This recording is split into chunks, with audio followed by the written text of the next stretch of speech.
అందించడానికి వచ్చిన కళా బృందానికి రొయ్యలపల్లి ప్రజానికం తరపున ప్రత్యేకంగా శిరస్సు వంచి నమస్కారాలు తెలియజేస్తాను. ఈ కార్యక్రమాన్ని ముందుని నడిపించిన గౌరవనీయులు కోటపల్లి ఎస్ఐ గారు రాజేందర్ సార్ గారికి కూడా ప్రత్యేక ధన్యవాదాలు తెలియజేస్తున్నాం.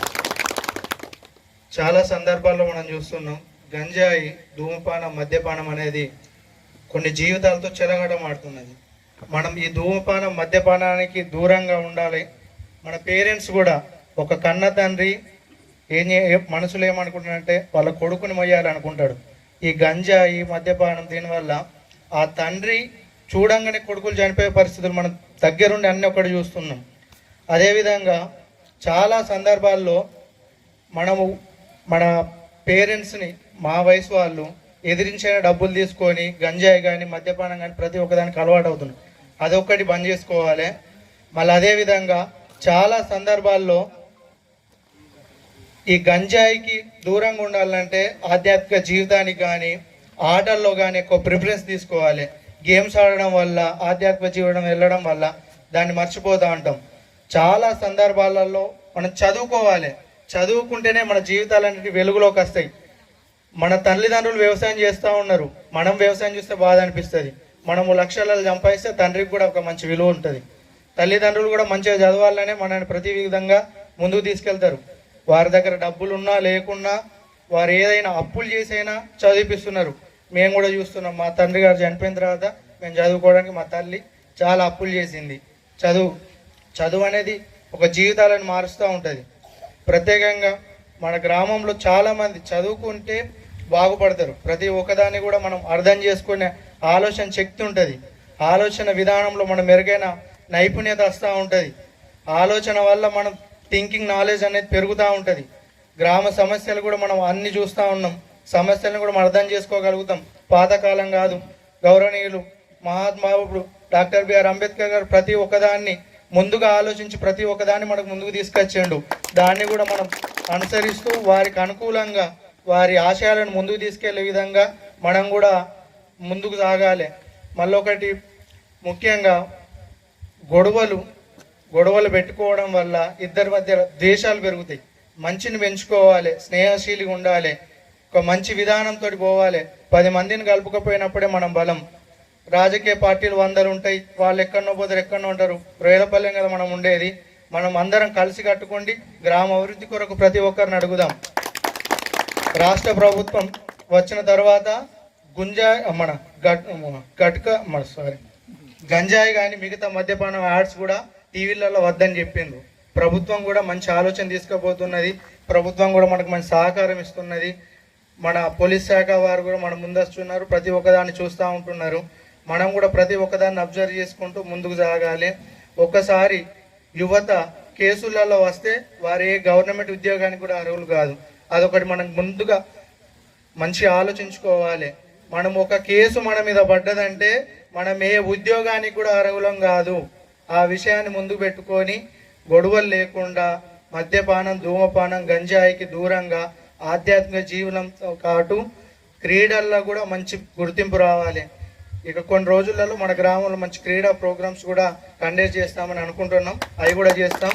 ప్రత్యేకంగా మనకు అన్ని సహకరిస్తున్న ఎస్ఐ గారికి కూడా ప్రత్యేక ధన్యవాదాలు తెలియజేస్తూ ఈ కార్యక్రమాన్ని కండక్ట్ చేసిన పోలీస్ శాఖ వారికి, అదేవిధంగా రామగుణం కమిషనరేట్ పరిధి వారికి, ముఖ్యంగా మన పాఠాలతో అందించిన మన సార్ గారికి కూడా ప్రత్యేక ధన్యవాదాలు తెలియజేసుకుంటున్నాం. ఈ అవకాశం ఇచ్చిన పెద్దలందరికీ ప్రత్యేక ధన్యవాదాలు. అందరూ కొట్టాలి. ఇంత సమయం మా కోసం వెచ్చించినందుకు మీకు కూడా ధన్యవాదాలు. Thank you. ఇప్పటికీ ఈ ప్రోగ్రామ్ కంప్లీట్ అయింది. ఏదున్నా కూడా మాకు చెప్తారని మేము ఆశిస్తున్నాము. మా నెంబర్ కూడా రాసుకోవచ్చు, 87126. రాసుకోండి అందరు. నా నెంబరే చెప్తున్నాను, 87126 56 మీకేం ప్రాబ్లం ఉంటే 100 కూడా ఫోన్ చేయొచ్చు. సైబర్ ఫ్రాడ్ సంబంధించిన విషయంలో 1930 కాల్ చేయాలి. ఓకేనా? 87126. రామగుండం కమిషనరేట్ పరిధిలో గౌరవ శ్రీ అంబర్ కిషోర్ జా ఐపీఎస్ పోలీస్ కమిషనర్ గారు వారి ఆదేశాల మేరకు కోటపల్లి సిఐ గారి ఆదేశానుసారం మన ఎస్ఐ గౌరవనీయులు రాజేందర్ సార్ వీళ్ళందరికీ నేను చాలా ధన్యవాదాలు తెలియజేయాలి. ఎందుకంటే నేను నాగరాజ్ సార్ సిఐ ఉన్నప్పటి నుండి ఈ ప్రాంతంలో కొంత అటు ఇటు అవుతాను సార్ అని చెప్పి నేను చాలాసార్లు వచ్చిన ప్రతి అధికారికి నేను ప్రత్యేకంగా చెప్పిన, అంటే నా వర్షంలో నేను చెప్పిన, యువత కానీ పెద్ద మనుషులు కానీ ఎవరైనా గొడవలు కానీ ఏదో ఒకటి జరుగుతూ ఉంటుంది కాబట్టి కొద్దిగా అరికట్టే విషయంలో నా వర్షంలో నేను చెప్తే ఈరోజు ఈ కళా బృందాన్ని ఏర్పాటు చేయడం నాకు చాలా సంతోషంగా ఉంది. ఎందుకంటే ఇప్పటి నుండి అయినా అవేర్నెస్ అనేది తీసుకురావాలి. ఇన్ని రోజులు ఏంటంటే పోలీసు వారికి మేము ఈ చాటుమాటు విషయాలు తెలియకపోవచ్చు, అందుకే వారు ఇటువైపు వస్తలేరు. కోటపల్లికి రొయ్యలపల్లికి దాదాపు ఒక 20-30 కిలోమీటర్ల దూరం ఉంది. అందుకే మేము ఏం చేసినా ఈ గంగోడు పోటీ నడుస్తా అనే ఆలోచన ఉండే. కానీ మన ఎస్ఐ గారు అట్లా కాదు, డైనామిక్ ఆఫీసర్. నేను మంచిర్యాలను లైవ్లో చూసిన, ఆ రైల్వే స్టేషన్ వెనకాల ఒక గొడవ దొరికితే మాతోటి మాట్లాడుతూ ఉండగానే టకటక జీపులు వేసుకొని పోయి వాళ్ళని పట్టుకొని వచ్చి లోపలేసిళ్ళు. కాబట్టి యువతని బెదిరించడం కాదు నేను చెప్పేది, రియాలిటీ చెప్తున్నా. ఇలాంటి ఆఫీసర్ ఉన్నందుకు మనం అందరం క్రమశిక్షణ నేర్చుకోవాలి, సార్ దగ్గర మనం నేర్చుకోవాలి. ఇలాంటివి నేర్చుకున్నప్పుడే మనము అవేర్నెస్ ప్రోగ్రాంలు మనం కూడా కొంతమందికి చెప్పాలి. గంజాయి కావచ్చు, లేదా సైబర్ క్రైమ్ కావచ్చు, కమ్మలాట కావచ్చు, ఏదైనా కావచ్చు, ఇవన్నిటికీ మనం దూరంగా ఉంటే కుటుంబం బాగుంటుంది. లేదంటే కుటుంబాలు కమ్మలాట అనేది ఒక్కడు ఆడుకునేది కాదు కదా, 10 మంది కూడా ఆడాలి. అంటే ఈ ఒక్కడు 10 మంది కుటుంబాన్ని కూడా చెడగొట్టాలి. గంజాయి కూడా 10 మంది కలిసి తాగాలి, ఫోటోలు తీయాలి, వీడియోలు తీయాలి. అట్లనే లైంగిక వేధింపులు,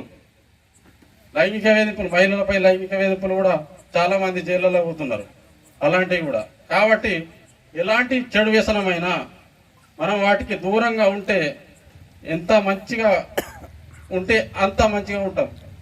మన గొయ్యిని మనమే తవ్వుకునే విధంగా ఉండకూడదని అందరికీ మరొకసారి విజ్ఞప్తి చేస్తూ నాకు ఈ అవకాశం ఇచ్చిన పోలీస్ శాఖ వారికి, స్పెషల్గా మన ఎస్ఐ గారికి ధన్యవాదాలు తెలియజేసుకుంటూ, మన యొక్క రొయ్యలపల్లి గ్రామంలో పోలీస్ కమిషనరేట్ పరిధి గారి యొక్క రామగుండం గారి నుండి మన గ్రామంలో యువత కానీ ప్రజలంతా కూడా చెడు వ్యసనాలకు అలవాటు పడి దాని మూలంగా వాళ్ళ యొక్క జీవితాలు చిన్నాభిన్నమవుతున్నాయని చెప్పి ఆ ఉద్దేశంతో కళా బృందం వారు కానీ మన కోటపల్లి ఎస్ఐ గారు కానీ వారి యొక్క ఆధ్వర్యంలో మన కోసం, ప్రజల శ్రేయస్సు కోసం గొప్ప కార్యక్రమం తీసుకున్నారు.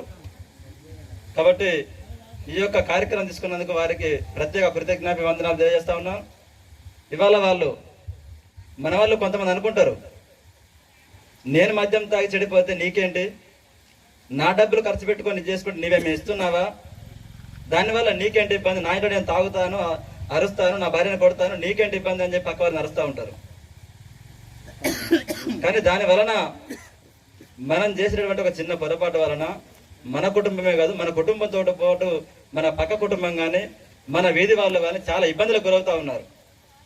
అందులో భాగంగానే ఇవాళ మనం మన కోసం ఇంత సమయం వెచ్చించి, ఇంత శ్రమపడి, ఇంత అర్ధరాత్రి అయినా ఇన్ని రకాల సూచనలు, మీరంతా కూడా చెడిపోవద్దు, మంచి మార్గంలో నడపాలి, మీ యొక్క గ్రామాన్ని మంచి బాటలు నడిపించుకోవడం కోసం, మీ గ్రామాన్ని అభివృద్ధి చేసుకోవడం కోసం, చెడు వ్యసనాలను దూరంగా ఉండడం కోసం, మీ యొక్క యువతని మంచి మార్గం నడిపించుకోవడానికి, మీ యొక్క తల్లిదండ్రులను చాలా బాగా చూసుకోవడానికి, ఇవన్నీ బాగా ఉండాలనంటే మీరందరూ కూడా మంచి మార్గంలో మంచి బాటలు నడవాలని చెప్పి వాళ్ళంత సూచన చేస్తూ ఉన్నారు.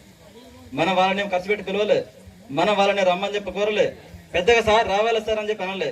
కానీ వారికి మన మీద ఒక నైతిక బాధ్యతగా వాళ్ళు వచ్చారు.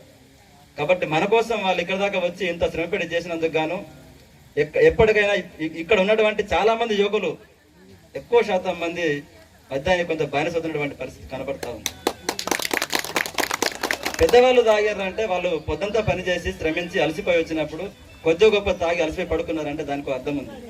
కానీ వాళ్ళ యూత్ అంతా కూడా వాళ్ళ యొక్క సరదా కోసం, వాళ్ళ యొక్క హ్యాపీనెస్ కోసం ఆ మద్యానికి, గంజాయికి, ఇట్లాంటి చెడు వ్యసనాలకు బానిసలై చాలా ఇబ్బందులకు గురవుతూ వాళ్ళు ఏం చేస్తున్నారో అర్థం కాలేని పరిస్థితి ఉంది. ఇప్పటిదాకా సార్లు వాళ్ళు దాన్ని పూర్తిగా వివరించారు. కాబట్టి దాటి నుండి బయటపడాలంటే ఇక్కడ ఉన్నటువంటి యువత అంతా కూడా, గ్రామం అంతా కూడా మనం ఒక శపథం చేయాలి, ఒక ప్రమాణం చేయాలి. భవిష్యత్తులో ఇట్లాంటి చెడు వ్యసనాలకు మేము అలవాటు పడం.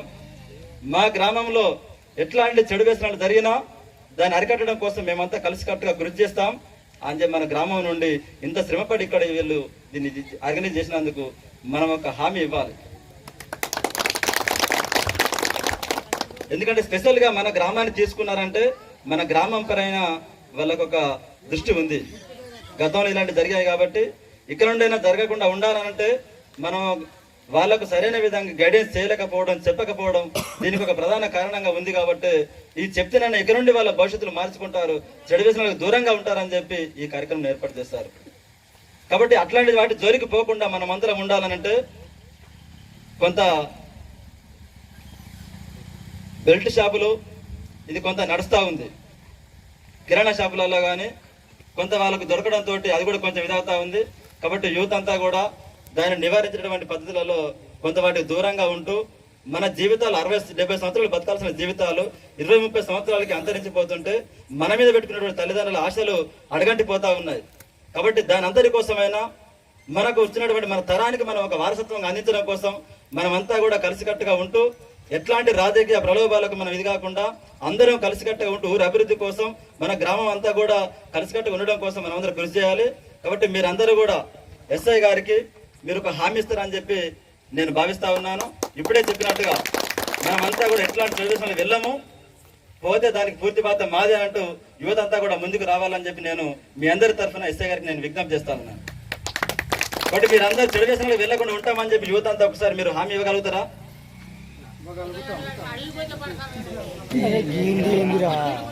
అట్లాంటి చెడు వ్యసనాలను దూరంగా ఉండడం కోసం మనమందరం ప్రయత్నం చేయాలని చెప్పి కోరుకుంటూ నాకు ఈ అవకాశం ఇచ్చిన మీ అందరికీ కూడా ప్రత్యేక కృతజ్ఞతలు తెలియజేస్తున్నాను. గంజాయి గురించి చెప్పిండు, అట్లాగే ఫోన్ గురించి చెప్పిండు, మద్యపానం గురించి చెప్పిండు, ఇంకేం చెప్పిండు, గంజాయి డ్రైవింగ్ గురించి చెప్పిండు. అంతా మించి ఇంకెవరు చెప్పరు. ఆల్రెడీ మొత్తం చెప్పేసి నేనే, నాది ఏముండదు చెప్పడానికి. ఇంకా కాకపోతే కొన్ని విషయాలు మీ ఊరికి ఎందుకు అంటే ప్రత్యేకంగా ఎందుకు తీసుకొచ్చినామంటే మీకు కూడా తెలుసు ఎందుకనేది. గత వారం రోజుల క్రితం ఏం జరిగిందో తెలుసు, ఇంతకుముందు కేరళలో ఏం జరిగిందో కూడా తెలుసు కదా. కేరళలో ఏం జరిగిందో మీ అందరికీ తెలుసు. పాపం కొత్తగా అప్పుడే పెళ్ళైన వ్యక్తి కూడా ఒక కేసులో ఇరుక్కొని 5.5 years జైలుకి పోయిండుగా. అందుకే ప్రత్యేకంగా మీ ఊరికి తీసుకురావడానికి కారణం అదొకటే. ఎందుకంటే ఇక్కడ కొంత పిల్లలు తెలిసి తెలియక కొన్ని తప్పులు చేస్తారు, వాళ్ళకు కొంచెం కౌన్సిలింగ్ ఇస్తే బాగుంటుందని చెప్పే ఉద్దేశంతోనే ఇక్కడికి తీసుకొచ్చినాము. ఒకటే, మీరు పిల్లల గురించి మీరు ఆలోచించాలి. అసలు ఏం ఆలోచిస్తలేరు. నాకు తెలిసినంత వరకు రొయ్యలపల్లిలో కొన్ని ప్రాబ్లమ్స్ ఉన్నాయి. ఆ ప్రాబ్లమ్స్ రెక్టిఫై చేయడం కోసమే మేము పోలీసు ఉన్నాం, మీకోసం మేము ఉన్నాం. అది అర్థం చేసుకోవాలి. కాకపోతే ఒకటే, సెల్ ఫోన్స్ అందరికి ఇస్తారు, కానీ వాళ్ళు ఏం చేస్తారో మీరు గమనిస్తలేరు. రాత్రి పూట మీ కొడుకు ఎక్కడ ఉంటాడో మీరు గమనిస్తలేరు. వాళ్ళకు బండ్లు ఇస్తారు, ఎందుకు ఇస్తారో అర్థం చేసుకోవాలి. ఇవ్వద్దు. వాళ్ళ వయసుకు వాళ్ళ ఏజ్ 8 years బిలో ఉంటే వాళ్ళకి బండి నడపడం కష్టం. ఎందుకు కష్టం అంటే ఆ భయానికి కంట్రోల్ తప్పుతుంది. కాబట్టి ఎవరు కూడా అట్లా బండ్లు ఇవ్వద్దు. అదేవిధంగా ఈ రోడ్ల మీద మీ పిల్లలు రోడ్ల మీద తిరుగుతారా లేదా? అది ప్రతి ఒక్కరు ఏమనుకుంటారు, నా కొడుకు మంచోడే అనుకుంటారు. కానీ మంచోడే మీ కొడుకు, కానీ ఏం చేస్తానో తెలుస్తలేదు మీకు. నా బాధ అది. రొయ్యలపల్లిలో ప్రాబ్లమ్స్ అది ఉన్నాయి, బాగున్నాయి కాబట్టి చెప్తున్నా. కాబట్టి ప్రతి ఒక్కరు కూడా ఆ సెల్ ఫోన్తో ఏం చేస్తాడో చూడాలి. ప్రత్యేకంగా ఎందుకు చెప్తున్నా మొబైల్ ఫోన్ అంటే, మొబైల్ ఫోను గంజాయి అనేది ప్రాబ్లమ్స్ ఉన్నాయి కాబట్టి చెప్తున్నా మీకు. మొదటిసారిగా తప్పుగా గంజాయి విషయంలో కౌన్సిలింగ్ ఇవ్వడమే జరుగుతుంది. కానీ మీ ఊళ్ళకి చాలాసార్లు కౌన్సిలింగ్ ఇచ్చిన, ఇంతకుముందు మీకు ఎగ్జాంపుల్స్ ఉన్నాయి, పాత ఎగ్జాంపుల్సే ఉన్నాయి, ఇంకా కొత్తగా చెప్పాల్సిన అవసరం కూడా లేదు. ఒకతను 5.5 years జైల్లో ఉన్నాడు, ఇంకా ప్రజెంట్ బెయిల్ మీదనే ఉన్నాడు. మళ్ళీ పోడేనా? పెళ్ళై పిల్లలు ఉన్నారు, ఆయనకు ఉన్నారు కదా. మరి దొరికితే ఇప్పుడు పరిస్థితి ఏంది మరి? కాబట్టి తాగద్దు. అది మీకోసమే చెప్తాను, మీ మంచి కోసమే చెప్తాను. తాగితే ఏం జరుగుతుంది అనేది కంట్రోల్ తప్పి ఒక నేరానికి ఇంకో నేరం జరుగుతుంది. గంజాయి తాగడం వల్ల ఫస్ట్ జరిగేది ఏంటంటే, మనం చెప్పినట్టు అందరూ కూడా ఫ్రీగానే ఇస్తాడు, ఒకసారి 2 సార్లు ఫ్రీగా ఇస్తాడు. నెక్స్ట్ టైం నెట్ లేక ఇంతకుముందు నెట్ ఇచ్చారు కదా, ఫ్రీగా ఇచ్చిండా, తర్వాత అలవాటు పడ్డామా, అది కూడా అంతే. ఇప్పుడు అట్లా ఉండదు కదా. అలవాటు పడితే ఫస్ట్ ఏం చేస్తాడు, ఊర్లలో ఫస్ట్ తల్లిని అడుగుతాడు, డబ్బులు ఏం మన దగ్గర ఉండవు కదా. ఇవ్వకపోతే ఏం చేస్తాడు, తండ్రిని అడుగుతాడు, ఇయ్యరు. ఇవ్వకపోతే ఏం చేస్తాడు, కొడతాడు. కొడితే ఏమవుతుంది చెప్పు, ఇంట్లో గొడవ జరుగుతుంది కదా. జరిగిన తర్వాత ఇవ్వకపోతే నెక్స్ట్ ఏం చేస్తాడు, నెక్స్ట్ దొంగతనాలు చేస్తాడు.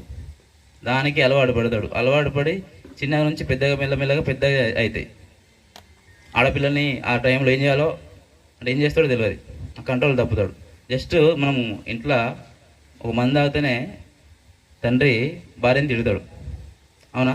అటువంటి గంజాయి తాగితే నరాలు అనేవి ఉంటాయి కదా, ఆ నరాలకు ఏం చేయాలో అర్థం కాదు. ఒక గ్రంథి ఉంటుంది మనకు, ఆ గ్రంథి వల్ల మనం ఏం చేయాలో మనకు అర్థం కాదు. కాబట్టి మీరు చాలా జాగ్రత్తగా ఉండి మీ పిల్లల గురించి ఆలోచించాలి. ఇప్పుడు జరిగేవన్నీ కూడా అంటే ఈరోజు చిన్నపిల్లలు పెద్దగా అవుతారు కదా, మంచోళ్ళు అవుతారు, రేపు ఉద్యోగస్తులు కావచ్చు. కానీ మీరు కంట్రోల్లో ఉంచాలి, చెప్పాలి, వాళ్ళకు కౌన్సిలింగ్ ఇవ్వాలి. రోడ్ల మీద తిరగద్దు, ఫోన్లు ఇవ్వద్దు, ఇచ్చినా కూడా కొంత టైం వరకు ఇవ్వాలి. వాళ్ళ ఫోన్లు చెక్ చేయాలి. వాట్సాప్లు, ఇన్స్టాగ్రామ్లు, స్నాప్చాట్స్, ఫేస్బుక్లు వచ్చినాయి కాబట్టి వాటికి ప్రాబ్లమ్స్ ఉన్నాయి. ప్రతిరోజు ప్రతి ఒక్కడు ఇంతకుముందు ఇంటికాడ అందరూ మాట్లాడుకునేది, ఊళ్ళలో మంచిగా మాట్లాడుకునేది. ఇప్పుడు మాట్లాడుకుంటారా? పిల్లలతో మాట్లాడతారా? మాట్లాడతలేరు కదా, అదే ప్రాబ్లం ఉన్నది. రెండోది, ఆడపిల్లని చదివిపించాలి. మనం అనుకుంటాం ఆడపిల్లని చదివిస్తే ఏంది ఏమొస్తాయి అనుకుంటాం, అని చదివిపించాలి. చదివిపోతేనే ప్రాబ్లం. ఎందుకు చదివించాలంటే రేపు ఒక మంచి సైంటిస్ట్ కావాలన్నా, పోలీస్ ఆఫీసర్ కావాలన్నా చదివిపించాలని. అలా చదివిస్తే రేపటి భవిష్యత్తు, రేపటి తరం కూడా చదువుకుంటారు, ఆడపిల్లలు చదువుకుంటారు. లేకపోతే అక్కడికి ఆగిపోతారు. మనం ఉన్నంత కమ్యూనిటీ మ్యాక్సిమం 2 కమ్యూనిటీస్ ఉన్నాయి ఇక్కడ, నాకు తెలుసు. అదంతా కూడా నీకు తెలుసు, నాకు తెలుసు, నేను చెప్పొద్దు. కాబట్టి మనకు కొంత రిజర్వేషన్ ఉన్నది కాబట్టి చదువుకొని హాస్టల్స్ ఉన్నాయి. రాష్ట్ర ప్రభుత్వము ఎస్సీ హాస్టల్స్ ఉన్నాయి, బీసీ హాస్టల్స్ ఉన్నాయి, ఇంకా ఎస్టీ హాస్టల్స్ ఉన్నాయి, మైనార్టీ హాస్టల్స్ ఉన్నాయి. అన్నీ కూడా ఫ్రీయే అవునా కదా, అంతటా ఫ్రీ ఉంది కదా. హాస్టల్లో ఫ్రీ ఫుడ్ పెడతారు, అదేవిధంగా నెలకు 250 రూపాయలు ఇస్తుర్రు. కాబట్టి మీరు అప్లై చేసుకోవాలి. గురుకుల స్కూల్స్లో నవోదయ స్కూల్స్ ఉన్నాయి, సైనిక్ స్కూల్స్ ఉన్నాయి, కేంద్రీయ విద్యాలయాలు ఉన్నాయి. అన్నీ అప్లై చేసుకోవాలి. తెలవాలి, మనకు ఏమేమి ఉన్నాయి తెలవాలి, తెలుసుకోవాలి. తెలుసుకోకపోతే కష్టమే. నేను కూడా ఒక గురుకుల స్కూల్ నుంచి వచ్చిన, అక్కడే చదువుకున్నా 10th వరకు. కాటారం స్కూల్లో చదువుకున్నా నేను కూడా. మాది కూడా చాలా అంటే మామూలు గ్రామమే, పెద్ద పెద్ద సిటీలో. ముందు వాస్తవానికి జరిగేది దొంగతనాలు ఇంటికి వచ్చి చేసుకుపోయేది. ఇప్పుడు అట్లా లేవు కదా సైబర్ ఫ్రాడ్స్. ఇప్పుడు నాకు ఫోన్కు మెసేజ్ వస్తుంది, నీకు లాటరీ ఇచ్చినట్టు, మామిడి చెప్పినట్టు. 10 లక్షలకు ఒక 5,000 రూపాయలు ఎందుకు కట్టాలి? వాడు 10 లక్షలు ఇస్తాడు కదా, వాడు చేసుకుని ఇవ్వచ్చు కదా. మరి ఎందుకు అడగాలి? అడగద్దు కదా. అదేవిధంగా కొన్నిసార్లు ఇంకొన్ని ఉంటాయి. నీ ఫోన్కు మెసేజ్ వస్తుంది, ఏమొస్తుంది? నువ్వు 50 రూపాయలు పెడితే 100 రూపాయలు వస్తాయి అంటాడు. ఫస్ట్ ఇస్తాడు, 50కి 100 ఇస్తాడు, 100కు 1000 ఇస్తాడు, 1000కి 2000 కూడా ఇస్తాడు. తర్వాత 10,000కు 20,000 ఇయ్యాడు, 10,000 పోతాయి. 1,00,000కు 2 లక్షలు కూడా ఇయ్యాడు. ఇక 1,00,000 రూపాయలు పెట్టాం అనుకో, ఇయ్యాడు, 1,00,000 పోయినట్టే కదా. కాబట్టి ఆలోచించాలి. రెండోది, అన్నోన్ పర్సన్స్ నుంచి ఫోన్లు వస్తాయి మనకు. ఆ ఫోన్లు అంటే కొందరికి video call, WhatsApp video call కావచ్చు, ఫేస్బుక్ నుంచి వీడియో కాల్ కావచ్చు. వచ్చినప్పుడు ఏం చేస్తాం, మనము వీడియో ఆన్ చేసి రికార్డ్ చేసి మాట్లాడతాం. తెలిసి తెలియక మాట్లాడతాం. వాడు ఏం చేస్తాడు, నేను బ్లాక్మెయిల్ చేస్తాడు. ఏమని చేస్తాడు, నువ్వు డబ్బులు ఇస్తావా, ఇవ్వకపోతే నేను అందరి ఫ్రెండ్స్ పంపిస్తాను అంటాడు, అవునా? కాబట్టి వాటికి